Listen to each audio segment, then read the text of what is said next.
Hello everyone, welcome to Learn Overflow. In this video, we'll discuss another LeetCode problem that is the number of islands. This is a medium level LeetCode problem, and if you don't know, this is one of the classic LeetCode problems for graphs. Okay, graphs, or you can say those BFS, GFS algorithms application problem. Okay, so this is a classic level problem. So we'll understand what this question is asking us to do and how we can actually think of like finding a solution to this kind of questions. Okay.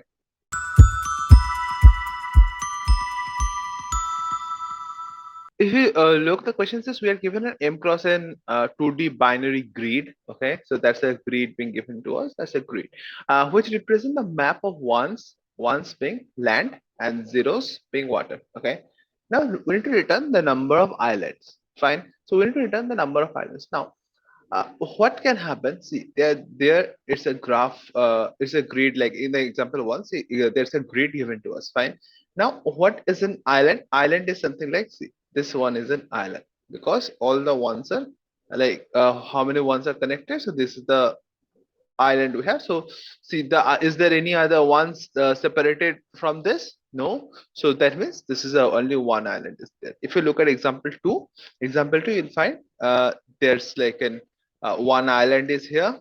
Okay, there's another island is here. You can find this, and there's another island is here. Fine. So that's like three. So what's the idea? Idea being, if something is connected, if two land mass is connected, then it's like it should be connected by horizontally or vertically. Okay, so that's like that forms a landmass. And if they are connected diagonally, in the example two, you can see that case. If it's connected diagonally, then it's not connected actually.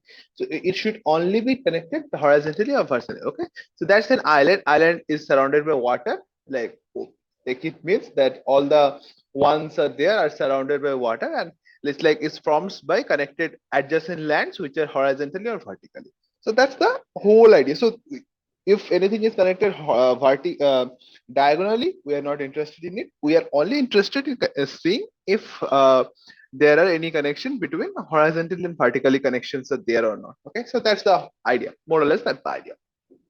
I mean, that's a question for us. Okay, now how you can go ahead with it. Okay, so there are like three ways to find the solution. Okay, so if you look at the three ways, so all have a complexity of order of mn. Fine. Order of mn. So what is the three ways? Number one, you can go ahead with a union find algorithm. So union find algorithm, you find all the unions and then you count all the unions. Okay, unions mean all the unions in the sense all the ones. Okay, and then you count how many unions are there, like how many separate groups are there, you count this. So that's a union find algorithm. Fine. The next one you can go ahead is like that two will be a order of mn. So if you go ahead with that, the next one is like BFS algorithm, breadth first search. So how, what will you do? You will be like not moving in depth in the like you will moving uh, on the breadths of each of the line. Okay, like if you let me just clear this. Say we are taking looking at the example one. Fine. So if we have, and we are starting from this location, we'll first check for this location and check for this location. Further, for this location, we'll check for this location and this location. And for this second node, we check this and this. Okay, so that's why we just keep checking for the breadth first search. So if you remember breadth first search was like our root node. Then we check for the child nodes. Okay, so we don't move into something deeper. We just keep on checking the child nodes first. Fine. At each levels first. Then we check for the child node of our current root nodes, and all the levels we check, and that way we keep on moving. Okay. So what the idea? Okay. And the, like, let me just tell you that the third one is like a depth first search idea. So depth first search is in the depth first search, you will be looking for each left and right. If like you will just moving, keep on moving on the each of the depth till you reach at the end or a zero, like a bland water body. Okay, so that's that. So how you will go ahead? Okay, the idea is pretty simple. we will have another function, that's the DFS function. Okay, a DFS function, or maybe you can say another helper function for help us with our DFS, because we'll go ahead with the DFS. Why is it so? Because that will be the more easier looking code. Okay, and obviously a faster solution. Since all of these are order of mn, so there won't be any much change in the complexity, but DFS looks much easier to understand. Okay, so for BFS you need a queue to store the elements in our queue, and then once each element are done, we need to keep tracking them. So that's the BFS approach we have. But here we'll go ahead with the DFS because we don't want to use maximum queue, so we will do it recursively rather. Okay, so that's how what we'll do in the DFS approach. So what we'll do actually, our idea is, say I'm taking a small example. Say one, okay, 0, then 0, 1, 0, and then 1, 0, 1, 5. So this is a small grid given to us. Okay, let's consider this. Now what we'll do, we'll start anyways from 0, 0, 0, 0 being this position. Fine. And what we'll do, we'll push this position into our DFS app function. What we'll check in the DFS app, we'll check for every like left, right, up, down, top, down, and left, right. So we'll check of its left, whether it's a 1 or not. If we find that it's going out of our grid, we will cancel the route. We'll check its top, okay, whether it's a like 1 or not. If we find it's going out of the route, like out of our grid, we'll stop here. We'll check its right. We find it's a 1. Fine. Remember, we also need to check it's down, but in the DFS approach, once we find a 1 on this right, we'll go ahead with that. Okay. Now, once we find a 1, like initially we find a 1 at the 0, 0 position. So what our first step will be? First step will be to make this as 0. Why? Because once we find another 1 on its right, okay, and we move to this current position, that is a 0, 1, what will happen? We'll again check for its left, right? And in the left check, if we find again 1, so that will create an infinite loop. But if we have made 0 it previously, so we'll see that it's 0, so we won't consider that. Okay, so that part is not going. Now we'll check for top. We find that is going out of our grid. We won't go with that. We'll go with the right. Fine, we find it's 0, and also within our grid, so we find that it's 0. It's not, we are not going with that. Then we check for its bottom. Fine, so in the bottom we find it's a 1, and once we actually start checking for this left, right, top, bottom, then before checking this we actually again convert it to 0. Fine. Now the second thing it will do, it will check for its right, like left, if we find 0, it's not going. Check for his top, we find it's 0, it's not going. If we check for his right, it's 0, we're not going with that. Check for his bottom, it's 0, we're not going with that. Fine, that's what done, and we converted this to 0 as well. And once we converted this to 0, then we don't find any other steps going forward, so we return back to this step. Fine, return back to previous one. So in the previous one we find we actually had covered all the steps in the previous one as well, because we covered all the 4 steps, and now we move back to its next previous one. Okay, because it's a recursive loop, like recursion is going on, so we went into the depth of the recursion. Now we are just coming out of it, and we initially end up in the first position. So in the first position, remember, we went ahead with the 3 steps, and 1 step is still left, that is looking for its bottom.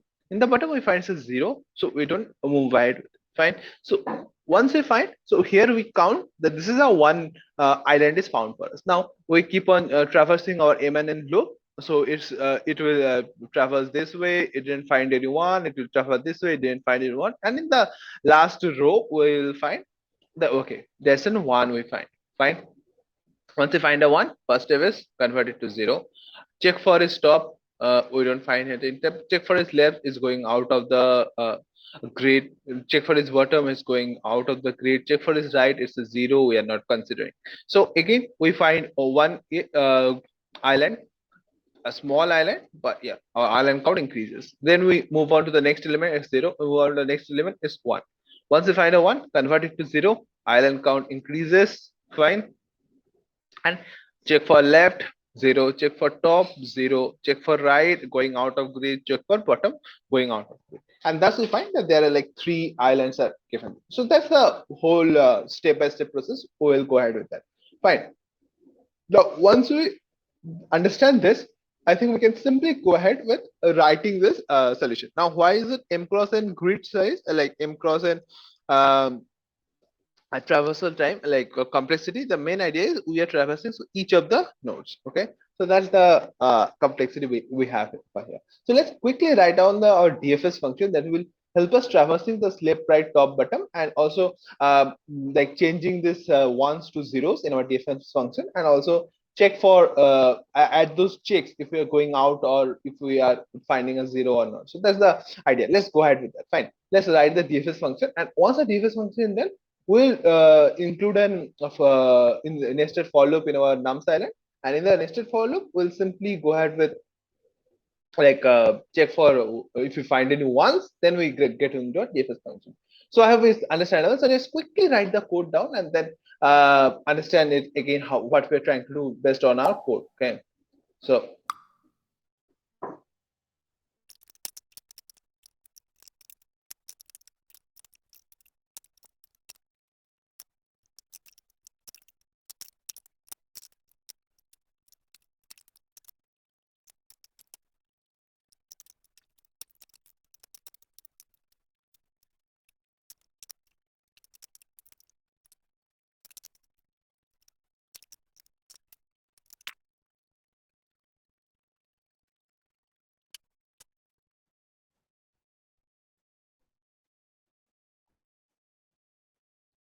so here you can see it's a like more or less is a 5 millisecond solution. And previously I tried to do this, it was like 4 milliseconds. So you can see it's like varies over and over.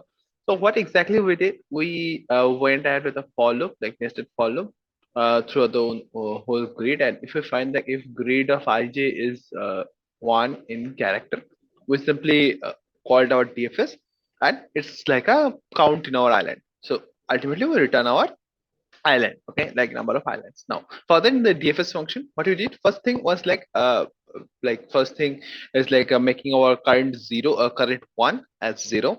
Fine. And then calling four other DFS function recursively. What it means like we are traversing to all four distance, all four directions, one step each. Like once we are incrementing our I, like this is top down and this is left right. Okay, so that's the idea. And what we did, we kept a check for us. The check being if our I becomes less than zero, that means it goes to the towards the left hand and out of the grid. J becomes less than zero, that means it becomes towards the top and out of the grid. Fine. Sorry, I said the reverse one. So if I is less than zero, and it means it's going to the top and out of the grid. J less than zero, this means it's going to the left and going out of the grid. Okay, and if I is greater than grid dot greater than equals grid dot length, that means it's going down and it's out of the grid, and it's like j greater than equals grid zero dot length is like going right, and also it's out of the grid. And in the other case, if the grid is grid current position is zero, that means if it's not going out and it's still within our current grid, and we find that grid is already zero, then it's simply like we'll return, we'll simply return that. We won't go further into checking. Okay, so we'll stop there and return. Fine. So that's how we what we did actually. Our main idea is if how many ones are connected to our current grid, like the current island. So just make all the ones as zero. Fine. And once all the ones are zero, done with it, we simply like stop there and check for the next grid. Okay. Like because if we have a single grid, if we don't do that, then our multiple like single island can be counted twice. Okay, so that may happen. So that's the idea. That's the simple idea we have, and this is like a pretty fast solution as well. Okay, so this actually varies over and over when we just keep submitting. So that's the idea. Okay, so that's the idea. So let's like more or less the question on this expression on this question. So I hope I can understand how you can solve a question like this. So thank you all for watching this video. Like hope to see you soon in my next video as well. Thank you.